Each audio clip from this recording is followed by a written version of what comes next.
Je suis Benjamin. L'événement dont je vais vous parler aujourd'hui a eu lieu en 2009. Je suis de la province du Maniema dans la République démocratique du Congo. Mes parents ont divorcé quand j'étais encore un enfant. J'avais 4 ans et mon frère cadet avait 7 mois quand mes parents ont divorcé. Ma mère nous a quittés avec mon père. Elle a abandonné son mari y compris ses enfants. Il était difficile pour mon père parce qu'il ne pouvait pas aller au champ. Dans le village, les gens vivaient de l'agriculture. Si vous n'allez pas au champ, vous ne pouvez pas survivre. L'agriculture était la seule source de revenus. Rapidement, mon père a trouvé une autre femme et ils se sont mariés. Quand nous grandissions, nous ne pouvions pas savoir que cette femme n'était pas notre mère biologique. Elle nous traitait avec affection en nous montrant beaucoup d'amour. Mon père avait décidé de ne pas nous dire que notre mère biologique nous avait déjà quittés. Alors nous avons grandi en croyant que notre marâtre était notre mère biologique. Mais c'était quand cette femme avait donné naissance à son propre enfant que son attitude envers nous a pris une autre tournure. Elle a commencé à nous persécuter et à nous maltraiter. Du coup, elle se mit à intoxiquer notre propre père afin que ce dernier puisse nous rejeter. Notre marâtre nous blâmait pour tout ce qui allait mal, et elle nous enfermait dans le tiroir chaque fois que papa était absent. Elle faisait semblant de nous traiter bien dans sa présence, mais dès que papa sortait pour aller au champ, elle manifestait une haine incroyable, et elle devenait abusive. Il y a des gens comme ça qui satisfait leur âme en abusant les autres et leur infligeant des souffrances. Nous étions persécutés dans la maison de notre père. Notre mère ne devrait jamais nous abandonner entre les mains de notre père. Plus tard, notre marâtre a comploté avec le soutien d'un charlatan du village pour accuser mon frère et moi de sorcellerie. Ma marâtre a payé ce charlatan pour convaincre mon père que nous étions de sorciers. À la suite de ceci, notre propre père nous chassa de la maison malgré le fait que nous étions des enfants. Tout le village était indigné de ceci. Après avoir dormi dehors pendant un mois, notre père qui subissait la pression du village nous retourna à la maison. Il faut retenir que notre marâtre assistait à l'église régulièrement quand elle nous soumettait à ces traitements abusifs, et elle prenait même part aux différents retraits de prière. Aujourd'hui les gens viennent à l'église avec leur corps, mais leur cœur est loin de Dieu. Ils ne manifestent plus le fruit digne de la repentance,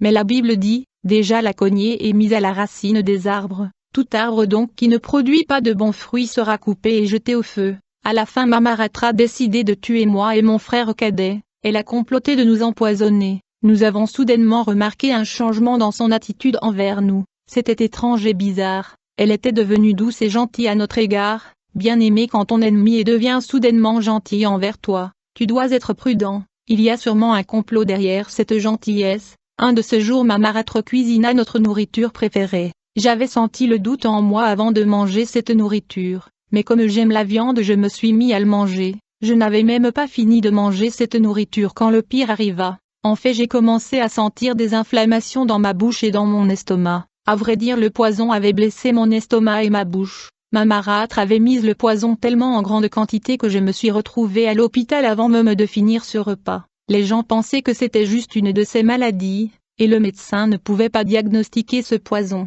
À la fin, j'ai succombé dans cet hôpital. Je ne savais pas que j'étais mort. Alors j'ai commencé à voir les choses. Nous devons comprendre que la mort est un processus. D'abord, lorsque le médecin me parlait, je commençais à les entendre comme s'ils étaient à une grande distance malgré le fait qu'ils étaient à quelques centimètres de mon lit. Quand le docteur quitta ma chambre, j'ai entendu le bruit d'un véhicule. Ce qui est étrange est que ce véhicule avait garé à l'intérieur de l'hôpital à la porte de ma chambre au lieu de garer dans le parking de l'hôpital. Je ne savais pas que c'était un véhicule céleste. Alors j'ai vu des gens vêtus de blanc qui sortaient de ce véhicule. Ils étaient vêtus de vêtements blancs purs. Je voyais cette scène se dérouler devant moi alors que personne d'autre ne pouvait la voir. Après cela, j'ai vu des anges du Seigneur vêtus en blanc chanter des chants d'adoration au Seigneur. Je ne savais pas que j'avais affaire aux anges du Seigneur envoyés par Dieu afin de me conduire dans l'au-delà, tandis que les anges du Seigneur chantaient des chants de louange dans cet hôpital. Le processus de la mort était en cours. J'ai commencé à sentir comme si mon cœur s'explosait. J'ai dit au docteur, s'il vous plaît, dites à ces gens qui chantent d'enlever leur véhicule et arrêter de chanter ces chansons. Mais le médecin et l'infirmière qui m'avaient entouré ne pouvaient pas voir le véhicule céleste et les anges du Seigneur chantant le chant d'adoration à Dieu autour de leur véhicule de lumière. Quelque temps après, j'ai vu une bête apparaître dans la chambre de l'hôpital. J'étais sur le point de crier quand soudainement j'ai perdu ma voix. Parfois, quand les gens sont sur le point de mourir, ils vont commencer à voir les choses inexpliquées, même les démons. Mais quand ils veulent révéler ce qu'ils voient, ils se rendront compte qu'ils ne peuvent le faire, car les démons ou les anges ne leur permettront pas révéler leur présence. Et donc après son apparition la bête démoniaque commença à s'approcher de moi, j'ai commencé à faire des mouvements, alors que j'essayais de faire face à ce monstre que personne ne pouvait voir. Ma famille me voyait se battre avec le vide, ils ont tous essayé de m'arrêter, ils ne pouvaient pas voir le monstre qui était devant moi. À la fin ce démon a fini par me paralyser complètement, par conséquent je ne pouvais plus bouger une partie de mon corps. Je pouvais voir et entendre tout ce qui se passait dans ma chambre mais je ne pouvais pas bouger, ce démon m'avait maîtrisé. Il faut savoir qu'à ce stade je ne suis pas encore mort, mais le processus de la mort suit son cours. Alors que j'étais paralysé par cette démon quelque chose arriva, j'ai vu le toit de ma chambre d'hôpital disparaître, je me demandais ce qui se passait, alors soudainement j'ai vu un ange rayonnant et luminescent du Seigneur descendre du ciel. Quand il a atteint l'altitude du toit il se suspendut dans l'espace. Puis il a tiré un fouet et il a frappé la bête démoniaque qui était venue capturer mon âme. J'ai vu ce démon s'enfuir de ma chambre. Puis l'ange du Seigneur me dit, « Benjamin, ton heure est venue, et je suis venu te prendre, nous devons voyager. » Mais pendant que l'ange étincelant du Seigneur me parlait, j'entendais le docteur parler à ma famille.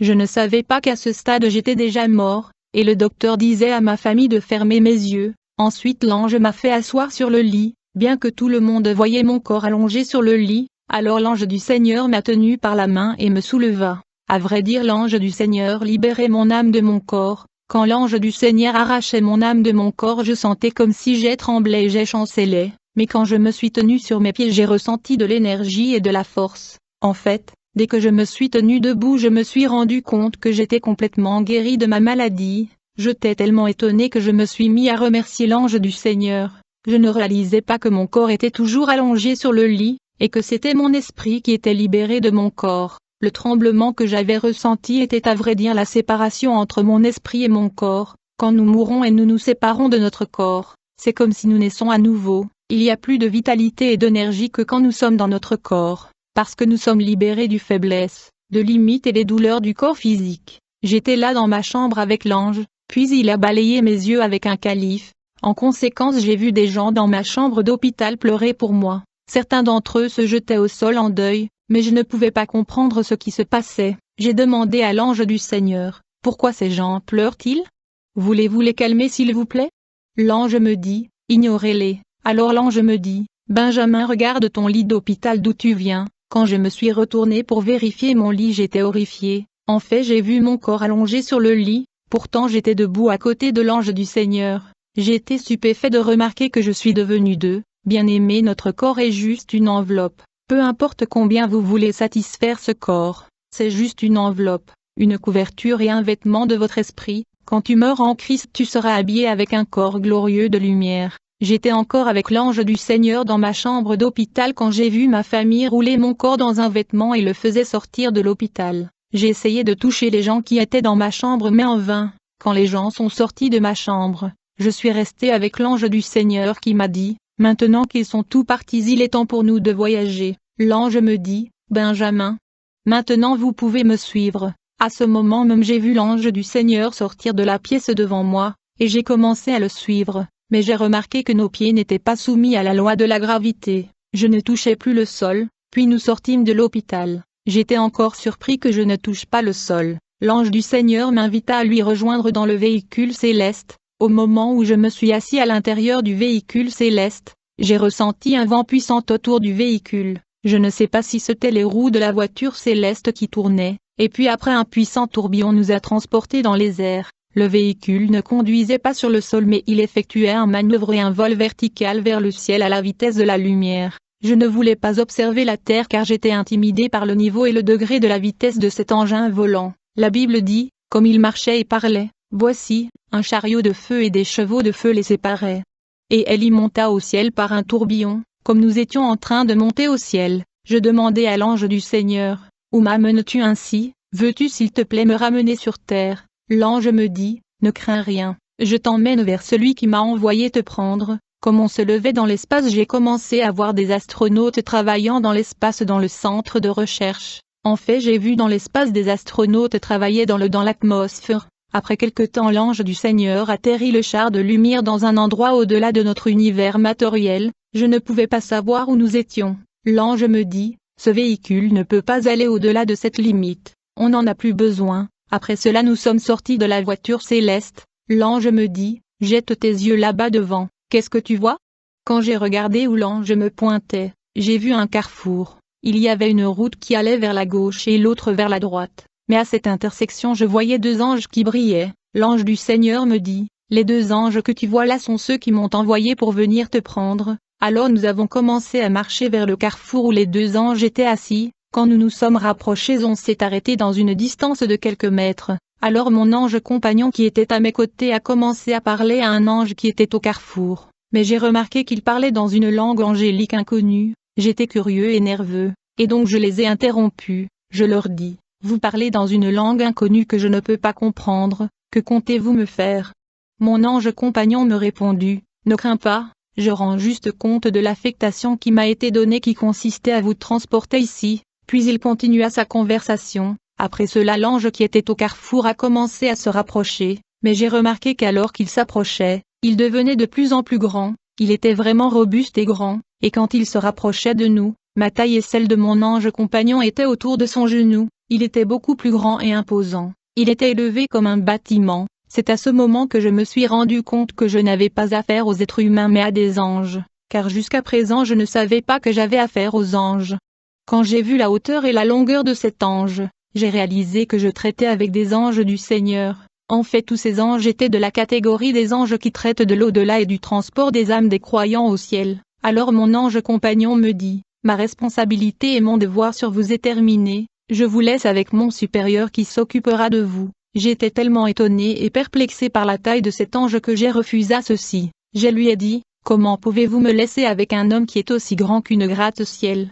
Je me suis exclamé, ensuite j'ai retiré ma main de l'ange compagnon qui me tenait, et j'ai commencé à fuir. Mon ange compagnon était sur le point de m'en empêcher, mais son supérieur lui a demandé de me laisser fuir. Pendant que je courais je vérifiais s'il me suivait, mais j'ai remarqué qu'il ne courait pas après moi, mais je continue à courir. Après quelque temps j'ai vu le véhicule céleste, le chariot de lumière qui m'avait transporté de la terre. Après avoir couru de longues distances je me suis dit, comme ils ne sont pas en train de me suivre, je peux marcher. Je ne savais pas où j'allais. Après avoir marché quelques distances, j'étais sur le point de me retourner pour vérifier s'il venait. C'était à ce moment-là que j'ai vu l'ange du Seigneur qui était gigantesque et colossal venir à la vitesse de la lumière. Il me saisit par sa main qui était aussi grande que ma taille. Cet ange était colossal, massif et grand comme un bâtiment. Comme j'étais dans sa main, j'ai essayé de me libérer de sa main mais en vain.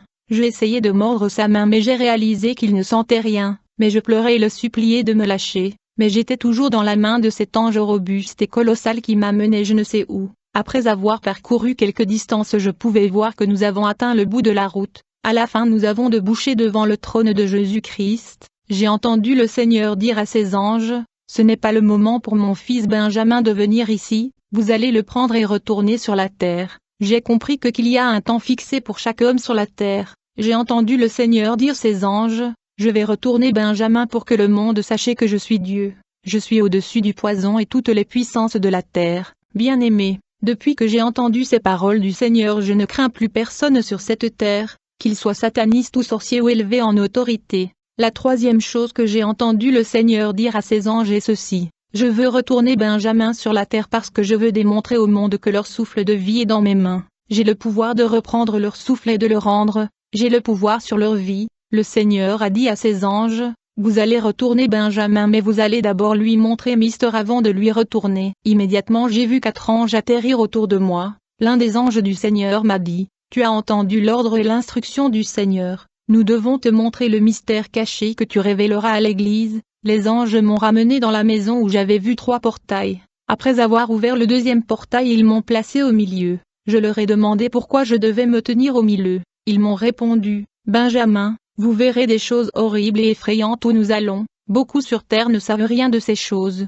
Vous avez la responsabilité de révéler et de dire à l'Église ce que vous allez voir ici. Nous vous montrerons celui qui tourmente la terre. Nous voulons que vous ayez une idée sur le diable. Vous devez connaître ses dimensions et ses stratégies, pour que vous puissiez le révéler à l'Église. Frères et sœurs, les anges du Seigneur m'ont fait visiter les 7 mondes de Satan. J'ai remarqué que dans son royaume le diable est considéré comme Dieu. Tout comme nous traitons Jésus-Christ sur terre, l'ange du Seigneur m'a informé que le diable avait 7 mondes et qu'il habitait dans le 7e monde. Là-bas il ne peut pas être atteint par les prières de l'Église. Il y a des barrières établies au portail de cet royaume de Satan afin d'empêcher les prières de perturber les 7 mondes du diable. En fait, nous étions sur le chemin avec les 2 anges, quand soudainement ils m'ont dit d'être au milieu. Je ne savais pas ce qui n'allait pas. Les anges ont dit, vous êtes sur le point de voir des choses terrifiantes mais nous ne voulons pas que ces entités puissent vous voir. Tandis que nous avancions, l'ange de Dieu a dit, Benjamin, regarde de l'autre côté. Que vois-tu? Quand j'ai regardé, j'ai vu dans une distance relative des militaires et guerriers robustes et grands. Ils tenaient des boucliers métalliques autour d'un barrage routier. J'ai dit à l'ange du Seigneur, je peux voir des hommes robustes tenant des armes métalliques. L'ange du Seigneur me dit, Benjamin, ce sont pas des humains, ce sont des démons, bien qu'ils aient la forme humaine, ils peuvent prendre n'importe quelle forme qu'ils veulent. Ils ont mis en place ce barrage routier pour empêcher quiconque d'entrer dans le royaume du diable. L'ange me dit, Benjamin, le diable a remarqué que les églises sur terre se multiplient, et il y a prolifération des prières qui se multiplient partout sur la terre. Les prières continuelles des enfants de Dieu menacent son royaume, donc il se sentit obligé de prendre des mesures de protection et de défense contre les églises et les prières qui montent dans le ciel et menacent son royaume. C'est la raison pour laquelle ces barrages routiers sont érigés ici par le diable, parce que la prière a le pouvoir et le potentiel de bouleverser le royaume de Lucifer. Le but de ce barrage routier est d'arrêter les prières venant de n'importe quelle église sur la terre d'entrer dans le 7 monde du diable. Le démon humanoïde au barrage routier sont chargés d'empêcher la prière de pénétrer à tout prix dans le 7 monde de Lucifer ou d'être détruit. Ces démons sont armés avec des armes métalliques conçues pour contrer et détruire les vies de prière des enfants de Dieu. L'ange du Seigneur me dit, Benjamin, ce barrage routier n'est pas seulement défensif. Quand un chrétien met pression sur le royaume des ténèbres à travers des prières intenses, ces démons résisteront non seulement à sa prière, ils prendront des mesures proactives et offensives. Ils lanceront un assaut contre la vie de prière de ce croyant particulier. En fait, si vous priez et jeûnez continuellement, ils enverront une délégation dans votre voisinage, dans votre rue et dans votre maison pour neutraliser votre vie de prière. D'abord ils viendront avec l'esprit de sommeil, ils commenceront par attaquer votre prière du soir avant de dormir. Tu remarqueras que chaque nuit quand tu commences à prier avant de dormir, tu seras emporté dans ton sommeil. Vous commencerez mais vous finirez difficilement votre prière. Si vous continuez toujours à prier malgré l'esprit de sommeil, ils réduiront considérablement la durée de votre prière. Quand vous remarquez qu'au lieu de prier pour 1 heure, vous ne pouvez prier qu'une demi-heure, vous devez comprendre que vous êtes attaqué. L'ange me dit, pour surmonter cette tactique simple, n'attendez pas quand vous allez au lit, vous pouvez prier plutôt quand le temps de dormir est encore loin. La deuxième tactique est la distraction et la perturbation. Ils utiliseront votre femme ou mari ou ami pour vous empêcher d'être en présence de Dieu. Ils utiliseront la personne la plus proche de vous pour vous empêcher de lire la parole, de prier et d'assister à l'église. Les gens qui sont à votre proximité peuvent être utilisés comme instrument de l'ennemi pour vous perturber et offenser. Votre femme ou mari peut être utilisé comme instrument de démon contre votre vie de prière et la lecture biblique. Ceux-ci sont des moments essentiels dans la vie des chrétiens. Ces démons influenceront les gens autour de vous pour perturber votre programme d'aller à l'église en vous envoyant un visiteur quand vous allez à l'église ou en créant des circonstances et des situations improvisées. Votre femme et votre mari peuvent vous offenser grâce à l'influence démoniaque afin de vous retirer de l'atmosphère de Dieu. Vous devez avoir le discernement pour comprendre que la personne qui vous offense est sous l'influence démoniaque. Il y a une position de prière qui met le diable en colère, qui est la prière à genoux. Le diable ne l'aime pas parce qu'il connaît les principes bibliques. Le diable sait que la Bible dit que tout genou doit fléchir. Ces genoux qui s'inclinent honorent le Père. Le diable sait que même si l'homme qui prie n'est pas né de nouveau, quand Dieu le regarde dans cette position, il obtient honneur et plaisir. Il sait que ce pour lui, les gens n'aiment pas cette position et le diable ne l'aime pas non plus. Plus tard, nous avons franchi le premier barrage routier et nous nous sommes retrouvés devant un deuxième barrage routier. Mon ange compagnon me dit, Benjamin, ce deuxième barrage routier est pour le suivi et la surveillance de chrétiens.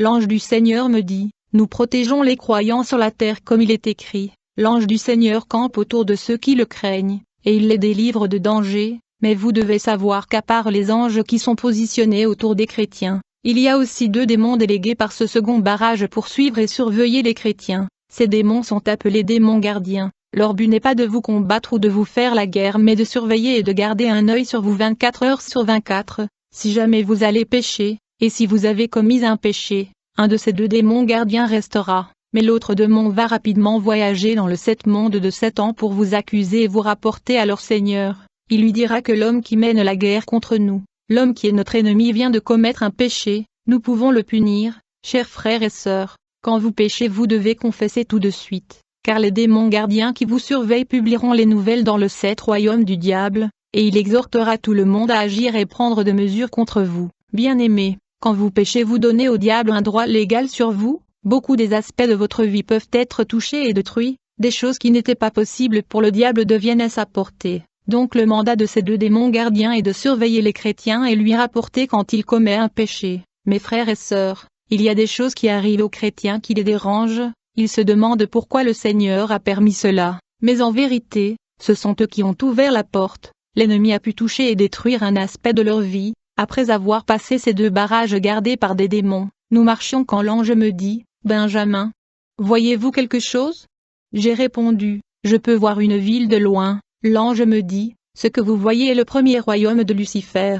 Les gens viennent dans ce royaume par le portail de l'eau. L'eau est le portail utilisé par le sataniste afin de voyager dans ce royaume. Quand on s'approchait de ce royaume je me demandais qui sont les habitants de ce royaume.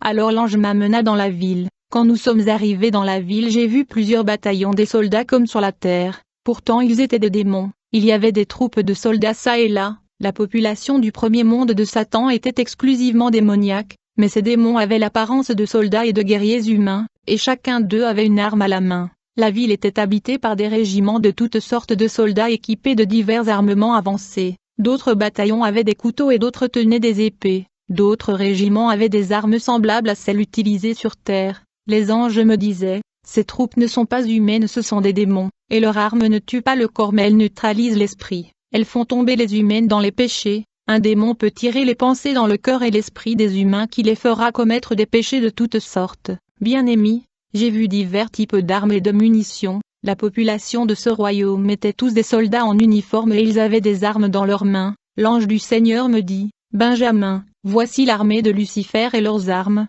le diable compte sur eux, mais il y a une différence entre l'armée terrestre et leur arme et l'armée de Lucifer et ses armes. Tous les troupes de ce royaume sont entraînées et armées pour affronter et combattre l'Église sur la terre, elles sont responsables de la confrontation directe et de la guerre avec les enfants des dieux. Tous les affrontements et combats dont l'Église fait face proviennent de ce royaume. Comme vous pouvez voir les armes sont diverses ici, ainsi sont les nombreuses attitudes humaines, des nombreuses péchés et faiblesses. Les armes de l'armée de Lucifer détruisent la foi des croyants. Elles peuvent attaquer et neutraliser votre vie de prière car la prière est extrêmement dangereuse pour le monde de Satan. L'ange du Seigneur me dit, le but et objectif du premier monde du diable est d'identifier et de localiser les églises qui prêchent la sanctification et les églises qui préparent les fidèles pour l'enlèvement. Une fois que ce royaume identifie une église qui prêche le message de la fin des temps et la sainteté, ils déclareront la guerre contre cette église, afin de les empêcher de dépeupler le royaume des ténèbres. Le 7 royaume des Satan s'opposera à toute église prêchant la sainteté et la préparation du chrétien pour l'enlèvement. Les églises du réveil qui sont forts dans la prière seront considérées comme des cibles potentielles. Une église vivante qui persévère dans la prière et le jeûne fera face à la force de cette armée et de ses troupes. Ils tenteront d'attaquer cette église de façon systématique.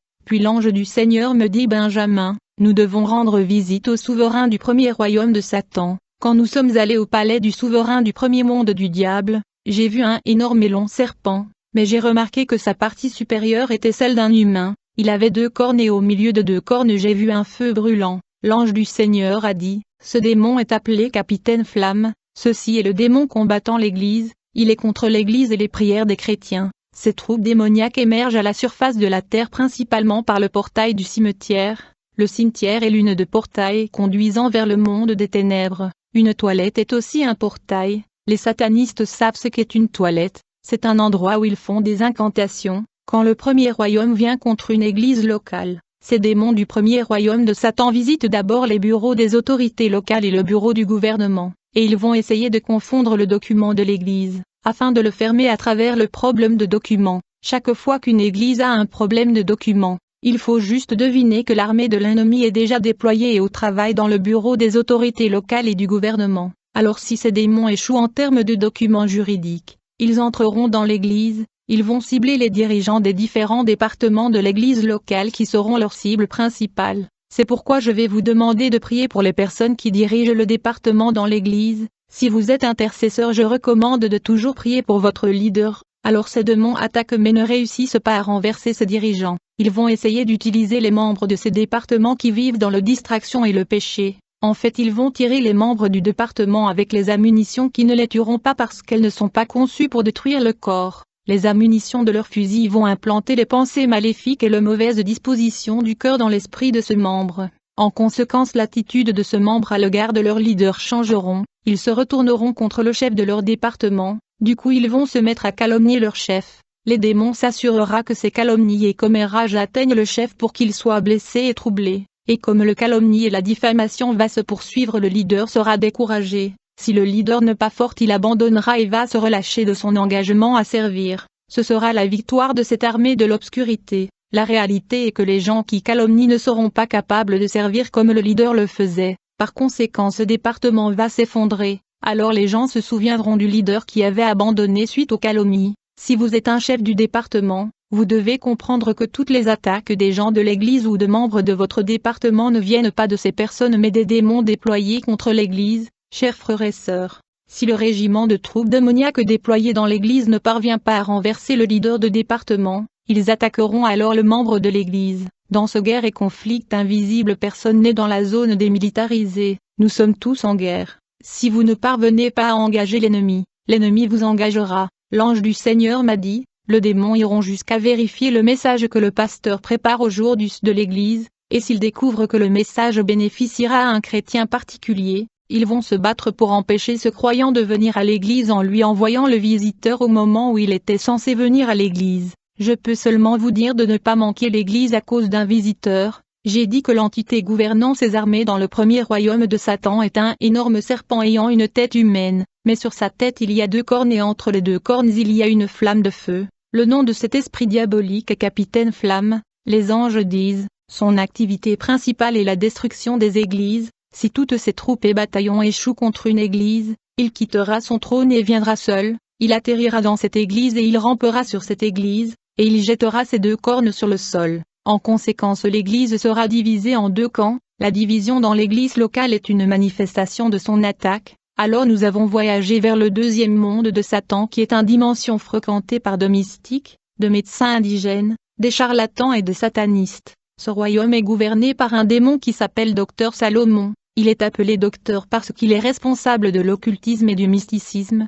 il détient le pouvoir occulte, il est le détenteur du pouvoir de Satan. Ce démon n'a pas des mains et des pieds. Je l'ai vu s'asseoir sur une table, il est une abomination, vous ne pouvez pas lui regarder 2 fois, ce démon est la source du pouvoir de l'occultisme. J'ai vu 2 gardes derrière son trône. Ce sont ces 2 démons gardiens qui lui avaient donné l'idée d'établir le trône de Satan dans les églises du monde entier, car le diable avait remarqué que les gens vont à l'église en grand nombre. Alors il est venu avec la stratégie de construire des églises sataniques. Bien aimé, le diable ouvre des églises partout, il donne de l'argent aux pasteurs occultistes pour construire des grandes églises, et ces pasteurs accomplissent des miracles, les merveilles et les signes. Ils effectuent des fausses délivrances et ils prophétisent. L'une des tâches principales des occultistes est de voler les étoiles et les chances des gens. Il y a des gens qui sont nés pour devenir grands dans la vie, mais leurs étoiles et leur destin ont été détournés et volés par les sorciers et les satanistes. Quand un sataniste vous donne de l'argent, ceci lui permettra de voler votre étoile. L'université est un endroit où les étoiles de gens sont volées. De nombreux professeurs d'université sont dans l'occultisme, et beaucoup de médecins sont profondément dans l'occultisme. Bien aimé, beaucoup de gens vivent une vie parallèle parce que leurs bénédictions et leurs chances ont été volées. Le 2e royaume du diable est le siège des pouvoirs occultes qui est dans la main du docteur Salomon. C'est une dimension où le mystique et le sataniste voyagent pour obtenir le pouvoir. Après avoir visité le 2e monde de Satan, les anges m'ont emmené à la 3e dimension de Lucifer.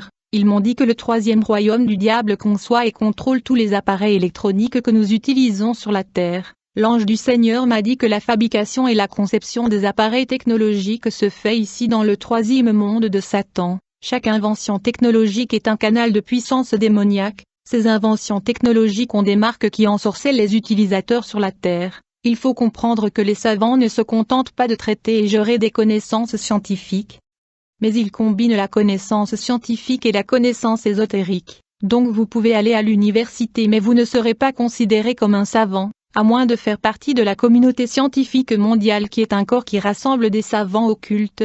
La plupart des inventions technologiques n'ont rien à voir avec la connaissance scientifique mais la connaissance métaphysique et ésotérique. Le diable utilise la technologie comme un outil de manipulation. Il y a occultisme dans la technologie mobile comme Android et Apple. Il y a des fonctionnalités dans l'Android qui doivent être évitées. Vous pouvez être initié et connecté de manière subconsciente. Le diable a rendu facile l'accès à la pornographie pour jeunes par le moyen de téléphones intelligents. Le réseau social est le siège du pouvoir satanique en ce temps de la fin. Il y a des mouvements mystiques qui recueillent des photos de Facebook et les utilisent dans le rituel. Il faut noter que l'Internet signifie beaucoup net ou des filets, et le but du net ou filet est pour attraper les cibles. En termes de télévision, il y a des images qui transmettent les démons aux téléspectateurs, et même les croyants sont transmis des démons juste en regardant la télévision. De simples images télévisées peuvent transmettre des démons aux gens qui les regardent. L'ange du Seigneur m'a dit, une fois qu'un appareil électrique ou électronique est conçu dans le troisième monde de Satan,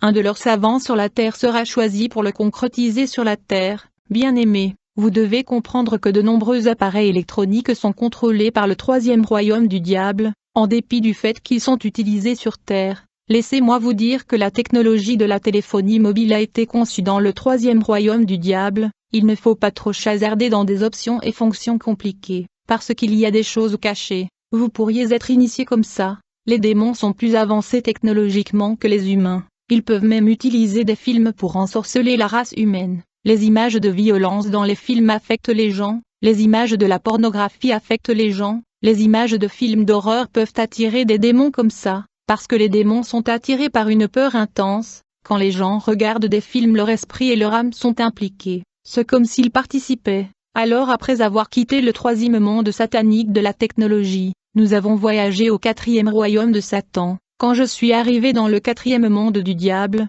j'ai vu beaucoup de routes et des avenues qui portaient les noms des différents péchés que les gens commettent sur la terre. Chaque avenue et route de ce royaume est gouvernée par une démon qui est une personnification d'un péché spécifique que les gens commettent sur la terre. La population démoniaque du quatrième monde du diable sont responsables de manipulations métaphysiques poussant les habitants de la terre à commettre le péché. Les démons du quatrième monde satanique rendent l'homme esclave du péché. Ils harcèlent et poussent les habitants de la terre à pécher contre Dieu. J'ai vu beaucoup de routes dans le quatrième monde satanique, et chaque route était contrôlée par un démon spécifique lié à un péché spécifique. Je me souviens quand nous avons vu le démon de la fornication dans son avenue, quand ce démon nous a vu marcher dans son avenue, il s'est levé de son trône. J'ai remarqué qu'il avait l'organe sexuel masculin et féminin, il était mâle et femelle, je veux dire hermaphrodite, il avait le corps de l'homme et de la femme, il pouvait s'accoupler pour se satisfaire sexuellement. Ce démon s'appelle Maïmona. Quand ce démon nous vit marcher dans son avenue, il commençait à faire des incantations pour ensorceler la population mondiale et le pousser à l'impudicité et commettre l'immoralité sexuelle.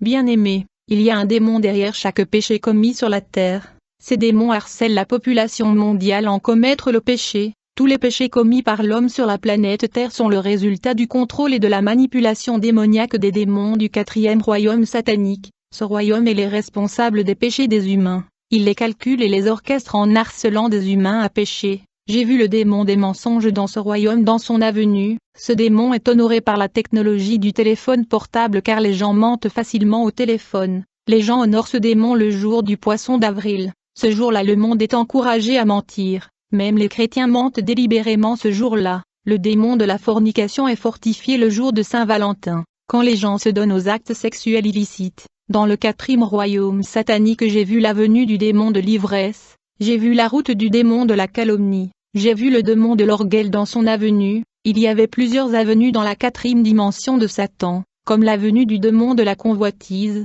le démon de divorce, l'avenue du démon de meurtre. J'ai vu le démon de l'avortement. On a également vu le démon de l'ivresse et le démon qui pousse les gens à fumer. Il faut juste noter que tous les péchés commis sur la terre sont orchestrés par les démons du quatrième monde du diable. Tous les péchés sont le résultat de la manipulation démoniaque parce que tous les péchés correspondent aux démons. Après avoir visité le quatrième monde de Satan qui est à la base de la manipulation de l'humanité à commettre le péché, nous avons voyagé au cinquième monde de Satan. L'ange m'a emmené à la cinquième dimension de Lucifer.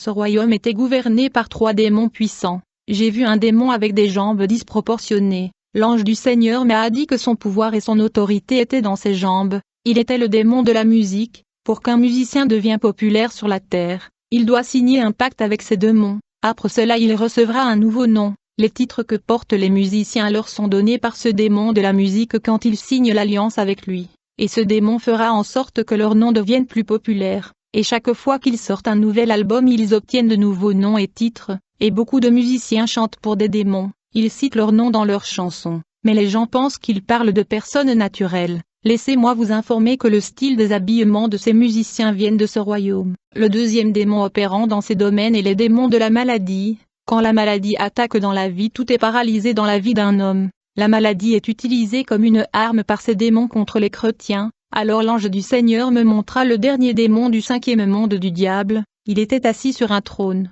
mais derrière son trône était un arbre avec beaucoup de branches, et ces branches avaient des chaînes et des cadenas autour d'eux. L'ange me dit qu'il était le démon de pauvreté et de blocage. L'ange me dit, ce démon commence par enchaîner les gens. S'ils remarquent qu'ils bougent alors ils utilisent les cadenas. Il n'attaque pas le manger et le boire dans la vie des gens, mais il se lève quand vous voulez percer et sortir de la pauvreté et la misère, mais quelquefois il pourrait venir après le peu que vous avez. Alors l'ange a commencé à m'expliquer une vérité sur ces démons. L'ange me dit que ce démon n'est pas affecté par la prière. J'étais désespéré quand j'avais entendu l'ange parler de la sorte, parce qu'autant que je sache la prière est la force d'un chrétien, et si nous gagnons c'est à cause de la prière. Mais comment est-ce que la prière n'affecte pas ce démon? L'ange du Seigneur me dit, vous pouvez essayer de détruire le blocage et la pauvreté par la prière, cela ne marchera pas. Souvenez-vous de l'histoire de Lazare et l'homme riche. Lazare était un homme qui craignait Dieu mais il était pauvre. La crainte du Seigneur vous conduira au ciel, il ne vous rendra pas riche. La prière ne détruira jamais la pauvreté, c'est la semence combinée avec la prière qui peut détruire la pauvreté. Aussi longtemps que vous ne pratiquez pas les principes de semer et donner, le démon du pauvreté et blocage aura de l'avantage sur vous. Le principe de la bénédiction est de semer et de donner, pas la prière, et donc ce démon des pauvretés n'a pas peur de la prière. Vous pouvez être plus fort dans la prière et être pauvre. Le secret de la bénédiction matérielle ce n'est pas la prière mais le donner combiné avec la prière. Cela doit devenir un mode de vie. C'est pourquoi chaque fois que vous voulez donner à Dieu ce démon inondera votre esprit avec beaucoup de pensées sur ce que vous pouvez faire avec votre argent.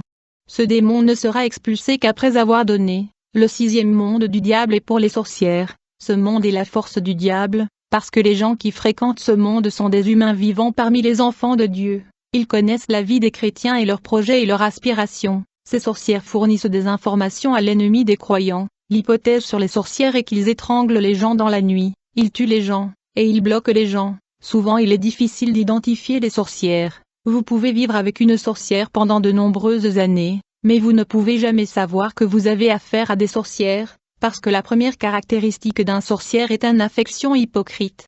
Je veux dire un faux amour. Quiconque rencontre un sorcière remarquera sa gentillesse. Quand les anges du Seigneur m'ont amené au sixième monde de Satan, j'ai vu le souverain du royaume des sorcières. Son trône était à l'intérieur ou au-dessus d'un lac de feu, mais il ne brûlait pas. L'ange du Seigneur m'a dit que ceux qui pratiquent la sorcellerie obtiennent leur pouvoir de ce souverain. C'est pourquoi les sorcières n'ont pas peur du feu, parce que leur chef siège au-dessus des flammes de feu. Les sorcières entrent dans l'église même quand les gens appellent le feu de Dieu pour descendre. Ils entrent alors que les démons s'enfuient. Vous pouvez même les entendre appeler le feu.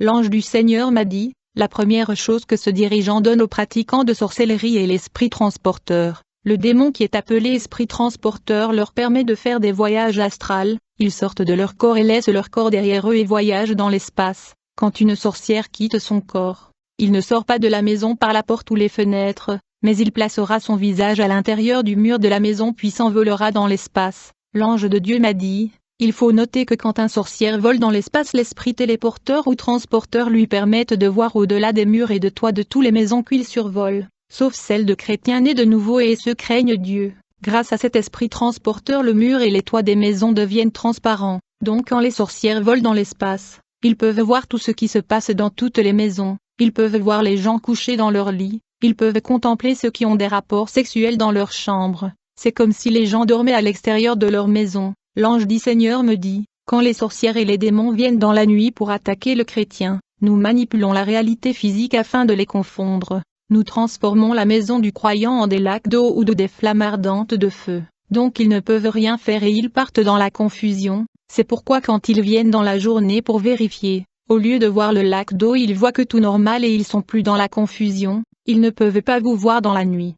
c'est pourquoi ils viennent vérifier dans la journée. Le second pouvoir donné aux pratiquants de la sorcellerie est la capacité de porter un faux visage et une fausse identité afin de cacher leur véritable identité, parce qu'ils ont peur du don de vision et du don de révélation que le Seigneur a donné à ses enfants. Ils peuvent porter l'apparence de quelqu'un d'autre, ils peuvent porter l'apparence d'un animal. Vous pouvez rêver que vous combattez des animaux, mais ces animaux sont juste des masques de sorcières et des démons. Au cas où vous combattez, vous êtes en train de les vaincre. Au cas où vous maîtrisez ces animaux dans les rêves, les sorcières seront en colère contre vous dans la journée, mais au cas où ces sorcières sont en train de vous vaincre la nuit dans le monde astral de rêve, vous remarquerez qu'ils sont gentils avec vous dans la journée. Le troisième pouvoir donné aux sorcières est le pouvoir de la bilocation, la capacité à être dans deux endroits différents en même temps. L'esprit transporteur permet également aux sorciers et sorcières de modifier ou changer leur âge et leur apparence dans la nuit. Un enfant dans la journée peut devenir adulte la nuit, il va se marier et même avoir des enfants.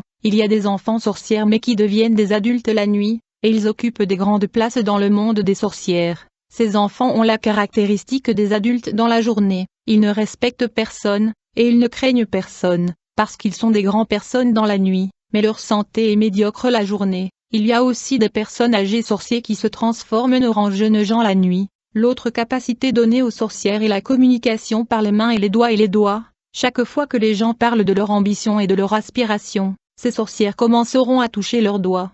Comme s'ils étaient mal à l'aise, ils peuvent enregistrer votre conversation avec eux, et même vous connecter à leur royaume. Lorsque les sorcières se rencontrent pour la première fois, ils se reconnaissent. Quand une nouvelle sorcière aménage dans votre quartier, il serait reçu par les sorcières de votre rue et de votre quartier, et il rejoindra la confrérie de votre région dans la nuit. En fait, il y a une administration parallèle des sorcières dans la nuit, régnant sur chaque ville et pays du monde. Il y a des sorcières qui sont pauvres dans la journée, mais elles sont élevées en autorité dans la nuit, et ils sont riches. Pendant le voyage astral, il y a des lois que les sorcières doivent garder afin d'éviter toute perturbation dans leur déplacement. Elles ne sont pas supposées toucher ou voler des biens physiques. Ils ne sont pas censés être hors du corps au-delà de la lumière du jour, sinon l'esprit transporteur fera en sorte que leur corps qui est laissé dans leur chambre puisse rejoindre leur esprit qui est hors de leur corps. Par conséquent ils tomberont, c'est pourquoi nous entendons des histoires des sorcières qui tombent. C'est parce que leur corps qui a été laissé dans leur chambre a rejoint et s'est réuni avec leur âme qui était hors de leur corps. L'ange du Seigneur m'a informé qu'il y a 4 départements dans le monde spirituel de la sorcellerie. Le premier département du monde de la sorcellerie est celui de mécanicien. Vous pouvez vous demander quelle est l'importance de la mécanique dans le monde astral. Dans le monde des sorcières il y a des avions et des véhicules, mais les avions de sorcières sont différents des avions que nous avons dans le monde physique, surtout en termes de vitesse. Les avions invisibles des sorcières volent à la vitesse de la lumière, ou la vitesse de la pensée. Vous devez comprendre qu'une sorcière peut voyager de l'Afrique à l'Amérique et revenir en quelques minutes. En fait, les sorcières internationales voyagent partout dans le monde pour ensorceler et lancer des sorts sur les gens. C'est pourquoi ils ont besoin des avions et des engins volants. Mais les avions du monde astral et les voitures des sorcières voyagent en utilisant une trajectoire spécifique et établie, et ils sont guidés vers leur destination par les étoiles. En vrai dire, c'est quand un avion astral de sorciers survole une église et des maisons de chrétiennes qu'elles prennent feu. Quand un avion astral survole une église, il est susceptible d'être touché par le feu car l'église et les maisons des enfants de Dieu sont les zones et les trajectoires où les prières montent vers le ciel. Les maisons des enfants de Dieu sont aussi un lieu où la prière va au ciel. C'est une trajectoire de prière. Quand un avion mystique de sorciers survole ces trajectoires de prière, ils sont souvent bombardés par le feu et il y a crash. Certains de ces avions sont détruits par les anges gardiens gardant les enfants de Dieu. Et donc il y a des sorciers dont la tâche et le devoir est de réparer les avions astrales et des voitures astrales, mais laissez-moi vous informer que ces avions et voitures astrales sont la plupart du temps des jouets et des petits articles insignifiants dans la journée. Ils sont juste des petits objets, mais la nuit ces petits articles et objets deviennent des voitures et des avions. Les sorcières qui sont mécaniciens ne tuent pas les gens dans leur famille et leur environnement. Les conducteurs des voitures astrales et des avions mystiques dans la nuit sont pour la plupart des temps des enfants sorciers. Ils sont assignés pour bloquer la vie des gens. Vous pouvez avoir un sorcière dans la famille, il ne va pas nécessairement tuer les gens, mais vous remarquerez que personne n'a réussi et personne n'a percé dans la famille. Les hommes ne trouvent pas d'emploi, les femmes ne peuvent pas se marier, les sorcières qui sont des mécaniciennes la nuit sont très sales la journée. Il y a des sorcières qui sont toujours sales parce qu'elles sont des mécaniciens la nuit. Le deuxième département de sorcellerie est celui de pilotes et des conducteurs des avions et des véhicules astrales. Il y a des sorcières qui conduisent des avions et des voitures la nuit. Dans la nuit, la plupart des pilotes et des conducteurs astrales sont des enfants.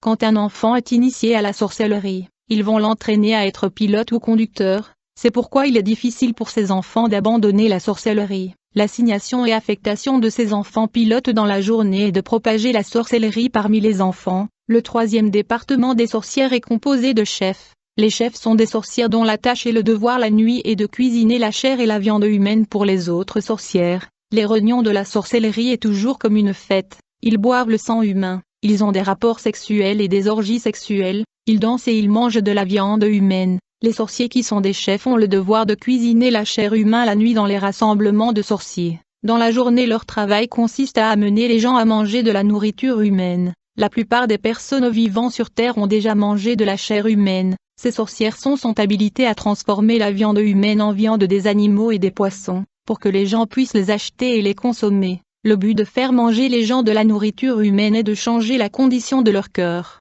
Le deuxième travail de ces chefs est de détruire les appareils électroniques dans leur maison, et de les transformer en tiroirs où ils gardent les parties du corps humain. Le dernier département de la sorcellerie est l'envoûtement. Ce dernier département regroupe des sorciers criminels. Ils sont mortels et ils sont remplis de fierté, parce qu'ils pensent que les hommes ordinaires leur sont inférieurs. Nous devons comprendre que lorsque les sorcières paralysent et étranglent les gens dans la nuit, ils ne sont pas nécessairement dans la maison de la victime, ils peuvent être encore loin. Les anges m'ont dit qu'il y avait des façons de reconnaître les sorcières. Les sorciers sont des informateurs du monde des ténèbres. Elles ont tendance à être curieux et de vouloir connaître les vies des gens. Ils veulent être au courant des choses qui se passent dans la vie des gens en détail, et ils ont l'esprit de contrôle. Le deuxième signe est celui-ci: avant qu'une sorcière ne vienne vous étrangler, il va tenter de vous visiter la journée pour tester votre esprit. Il doit tester et déterminer si vous êtes un esprit faible ou fort. S'il trouve que vous êtes un esprit faible, il essaiera de vous contrôler le jour avant de venir vous étrangler dans la nuit. Quand les sorcières ne peuvent pas vous dominer la nuit,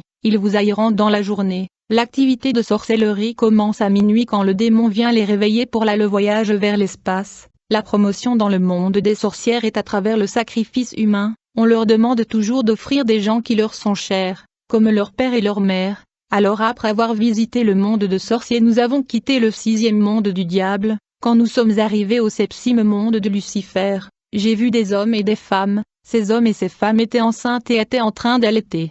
J'ai senti le froid et la peur m'envahir. J'ai demandé à l'ange, comment les hommes peuvent-ils être enceintes, et sont entrés d'allaiter dans ce royaume. Les anges du Seigneur m'ont souri. Ils m'ont dit qu'ils ne sont pas des humains, ce sont des démons. Ils sont les gardes du corps de Lucifer.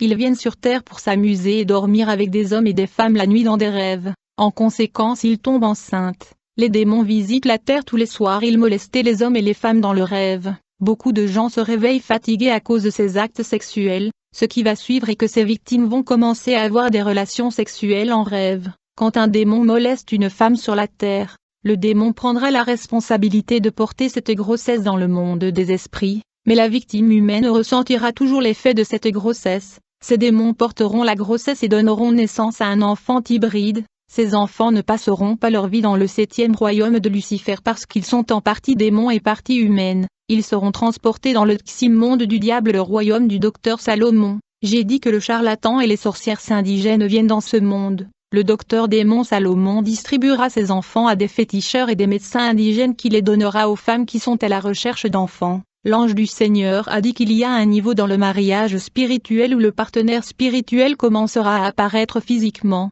Puis l'ange du Seigneur m'a emmené au trône du diable. J'ai été surpris de le voir s'asseoir sur un trône fait des ossements humains, et il avait des chaînes sur ses pieds. Il n'y avait pas de gloire. J'ai demandé à l'ange du Seigneur, pourquoi le diable a-t-il des chaînes de ses pieds? Et êtes-vous celui qui lui a lié? L'ange me dit, Benjamin, nous ne sommes pas assez forts pour lier le diable comme ceci. C'est le Seigneur Jésus-Christ quand il est mort sur la croix qu'il a neutralisé et a lié le diable comme ceci. Le diable a été rayé de son pouvoir sur la croix. Il est écrit, ayant annulé la dette qui nous était attribuée dans les décrets qui nous étaient opposés. Il l'a emporté, en le clouant à la croix. 15 Et ayant désarmé les chefs et les autorités, il en fit un spectacle public, triomphant d'eux par la croix.